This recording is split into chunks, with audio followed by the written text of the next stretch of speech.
This story is generated and narrated by AI.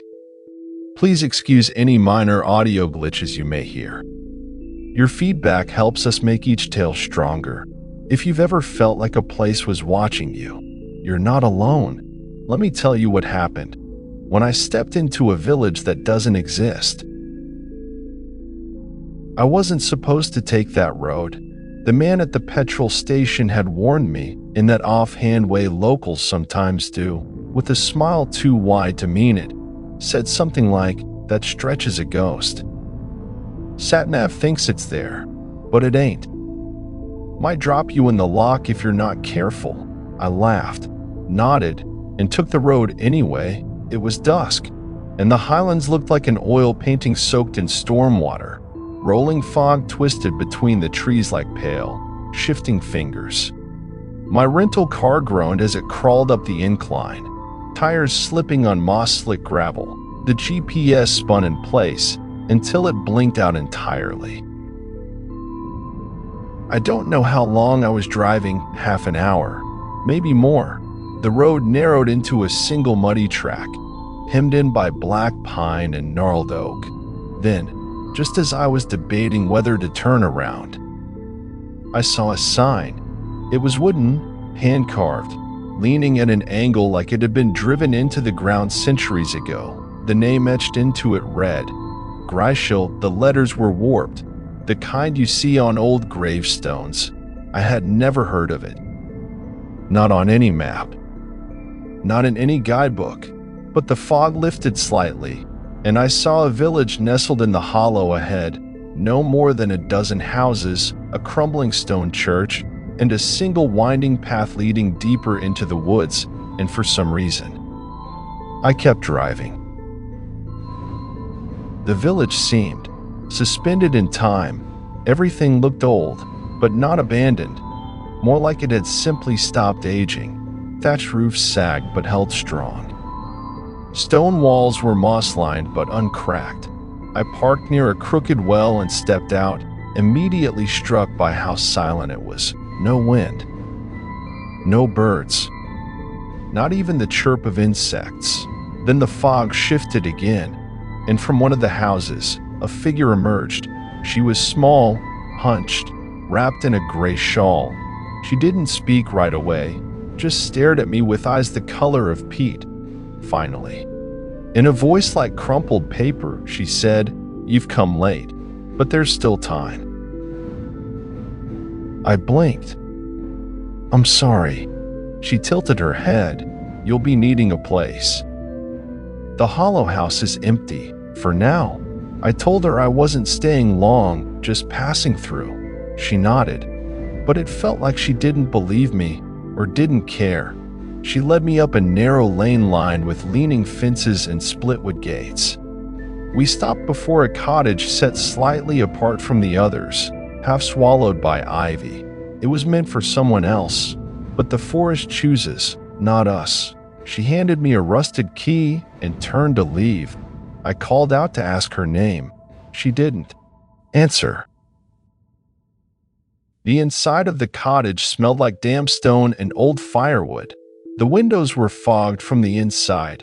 No electricity, just a hearth and a few oil lamps. On the table sat a small loaf of bread, wrapped in cloth. Beside it, a note.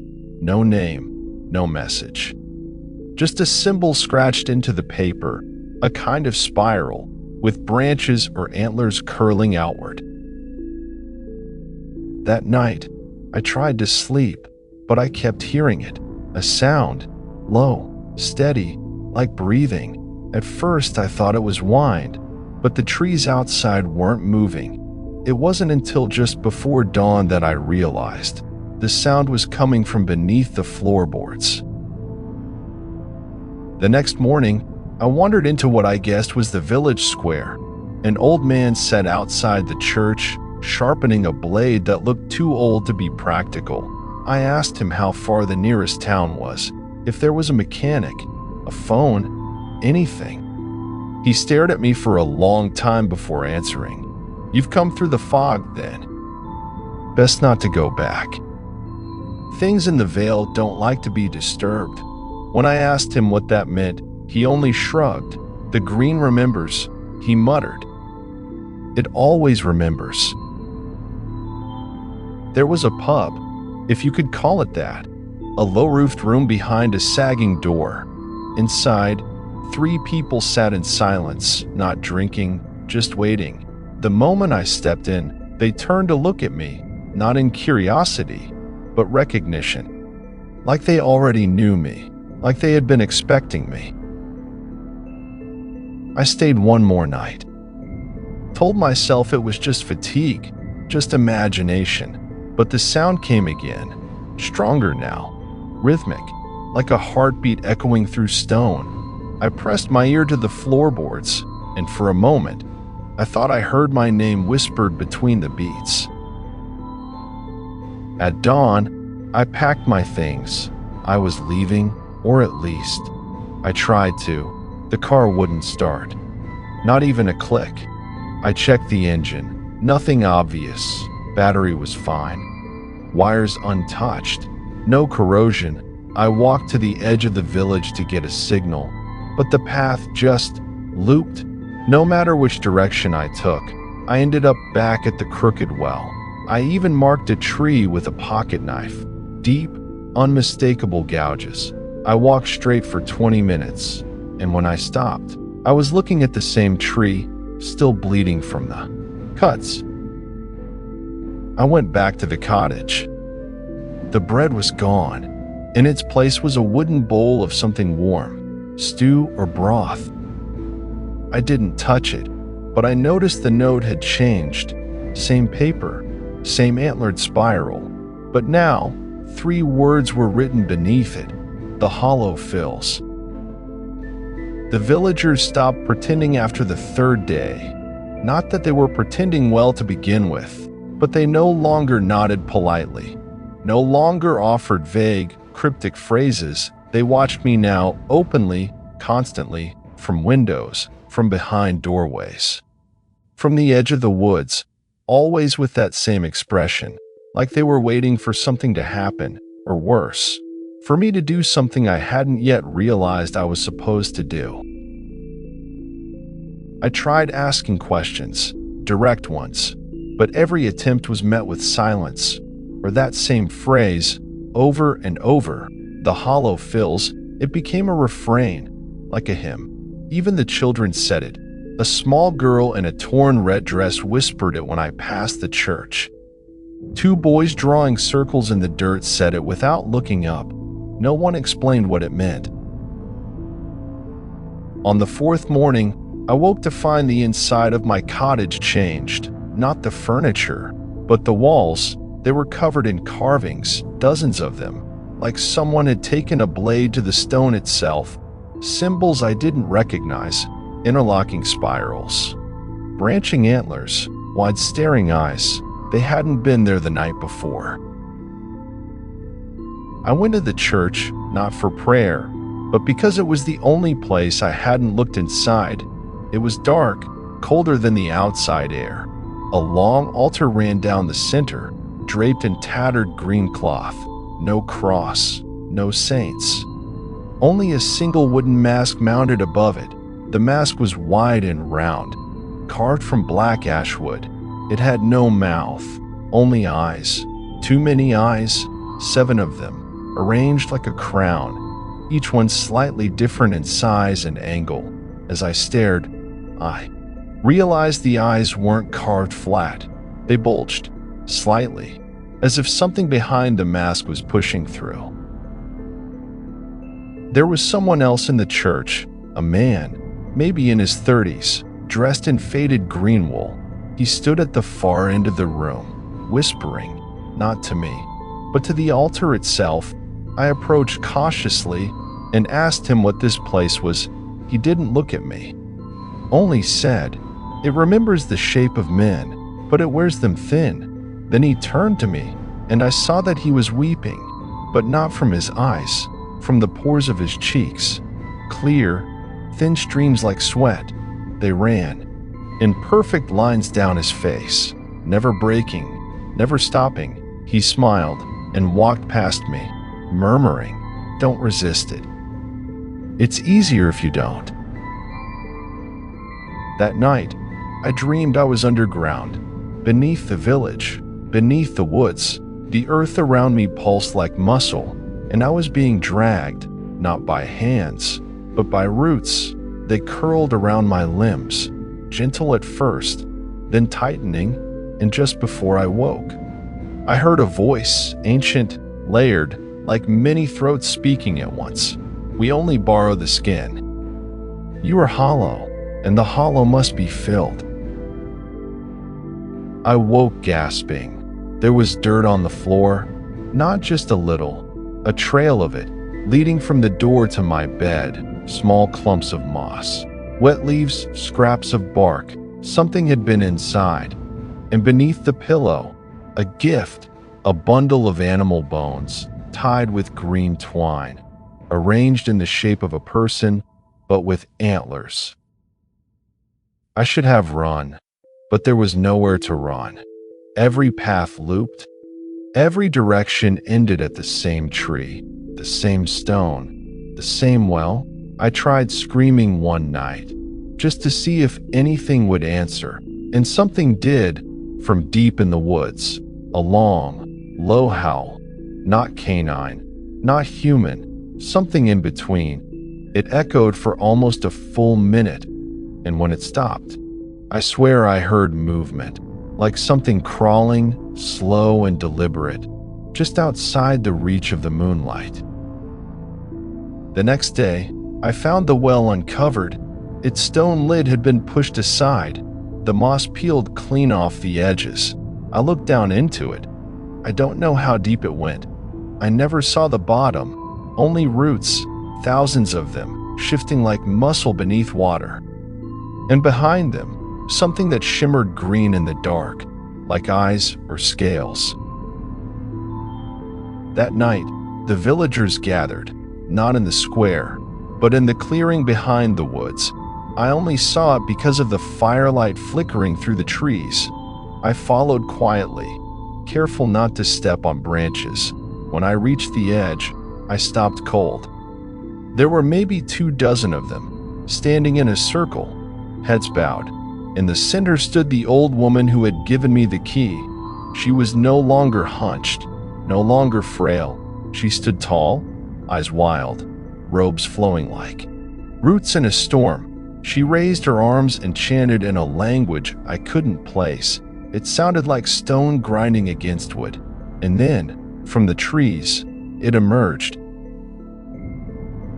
Not fully, just a shape, tall, towering, but bent, covered in moss, bark, and fragments of animal skulls. Its head was crowned with antlers that moved, slowly, as if alive. Its body wasn't solid. It shifted, like shadow wrapped in vines. And beneath its ribcage, where a heart should be, there was light, green and pulsing. No one screamed. No one fled. They all fell to their knees, arms raised. I backed away, breath caught in my throat. But before I could run, the woman turned and looked right at me. Her voice rang out clear, sharp. The hollow is ready. I didn't sleep that night. How could I, after what I saw? I kept the lights on, though they flickered every few minutes. Outside, the fog had thickened, thick enough to hide the whole village. Even the moonlight couldn't cut through it. The only thing I could hear was the soft creak of wood, like something shifting its weight on the roof. At sunrise, or what I guessed was sunrise, given the lightless haze, I packed a bag. It didn't matter that I didn't know the way out. I'd follow the road until my legs gave out. I needed distance, air, something that wasn't breathing down my spine. But as I stepped outside, I saw something that stopped me cold. The paths were gone, literally gone. The roads I'd walked every day, the trail back toward the glen, the turn toward the church, they were buried beneath green. Not grass, not moss, something thicker, vines, dark and wet, growing even as I stared. They slithered across the ground in slow waves, closing the way out. I turned back, heart hammering, and found the villagers standing in a wide semicircle behind me. No one spoke. They just watched. Like the woods the night before, they made no sound, no movement, except for their eyes. Their pupils had changed, no longer round, now vertical, like a stag's, and behind them, a flicker of green, that same, sickly, breathing green I'd seen under the well. I shouted at them, asked what they wanted, who they were, but they only stepped aside, parting to reveal a single figure behind them, the woman in the green robes. She no longer needed a cane. She moved like someone far younger than she looked, and in her hands, she carried a mask. The same one I'd seen in the church, 7 eyes, staring in every direction. She held it out to me and smiled. You were chosen when you stepped into the mist. The hollow does not take what it is not offered. I refused, obviously, told her she was insane, told them all to stay back. But no one approached. They simply watched, and one by one, they began to hum, a low, droning note that buzzed in the back of my skull, like insects swarming in my ears. I ran, blindly, pushed through the vines, thorns tearing at my clothes. The forest swallowed me. The trees blurred into the fog, twisting, narrowing, but I didn't stop until the ground fell out beneath me. I hit stone, hard, not the forest floor, steps, worn smooth by centuries, descending into blackness. I'd found something, a place beneath the woods, something older than the village, older than the people, and it was waiting. I should have gone back. I should have climbed out, but something pulled me forward, not physically, not like the dreams, but a pressure deep in my chest, like I was walking toward a missing part of myself. Each step echoed like thunder, and with every echo, the carvings on the walls lit up, green, pulsing, alive. The stairs ended at a chamber, vast and circular. Roots lined every surface, floor to ceiling, entwined with skulls, antlers, and bones. At the center was a pool, still, black, reflecting nothing. But when I looked into it, I saw myself, wearing the mask, eyes glowing green, hands outstretched like I was offering something. I staggered back, but the ground trembled beneath me.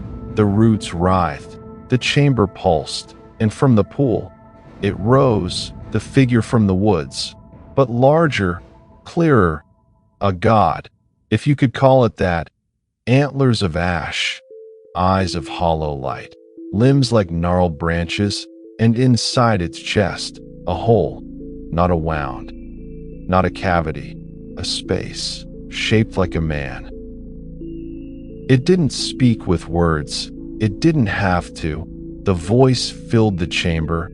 Inside my skull, we take one to remember, to hold the shape. You walked freely. You are the vessel. I screamed, no shame in it. I screamed until my throat tore, but it didn't care. It extended a hand, massive, bark-covered, rooted in shadow, and the mask, the seven-eyed mask, floated toward me.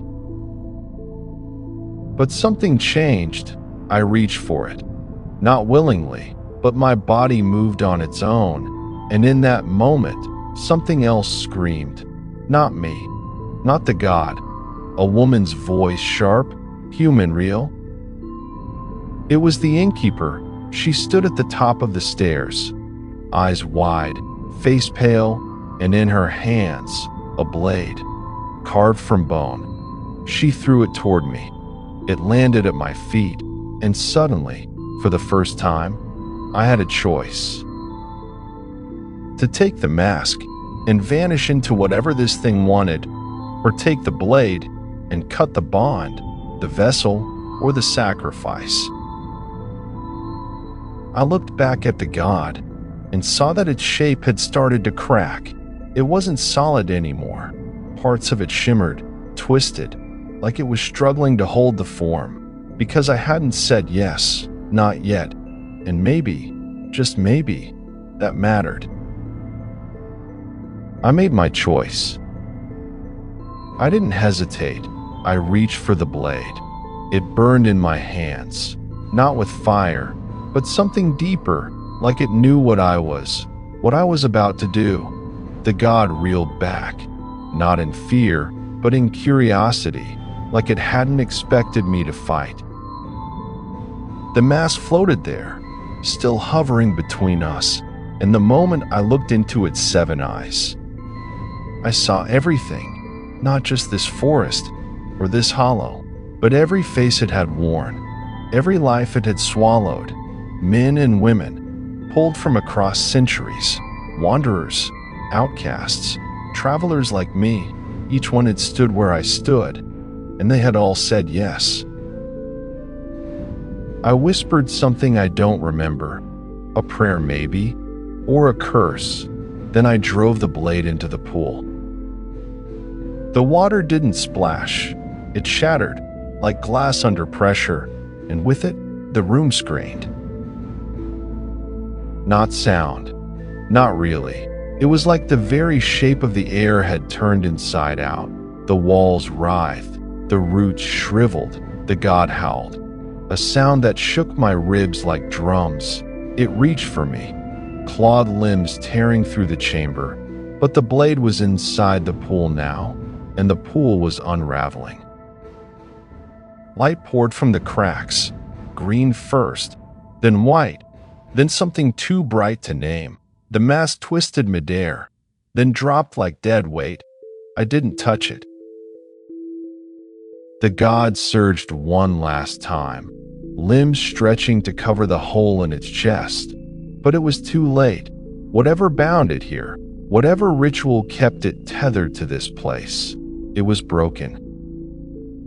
The chamber collapsed. The ground split like dry bark. I ran up the stairs, half blind, skin torn from splinters and bone.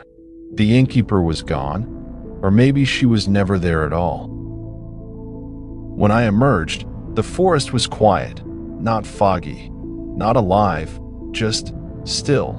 The village was gone, literally. Only tree stumps and stones remained, like it had been abandoned for centuries.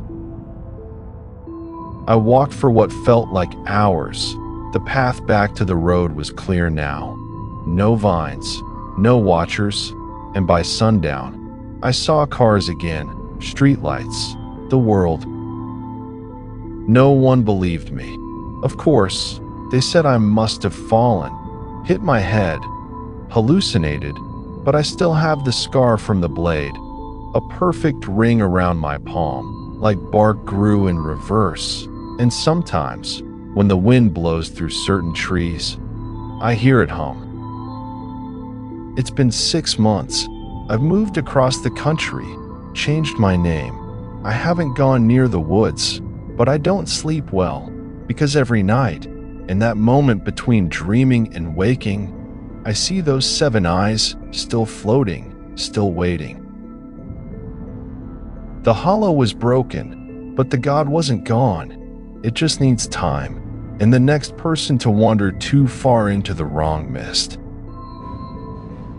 If you made it to the end, ask yourself, what would you have done? Would you fight the forest or wear the mask? Let me know in the comments. And if you enjoy whispered tales like this one, don't forget to subscribe for more shadows.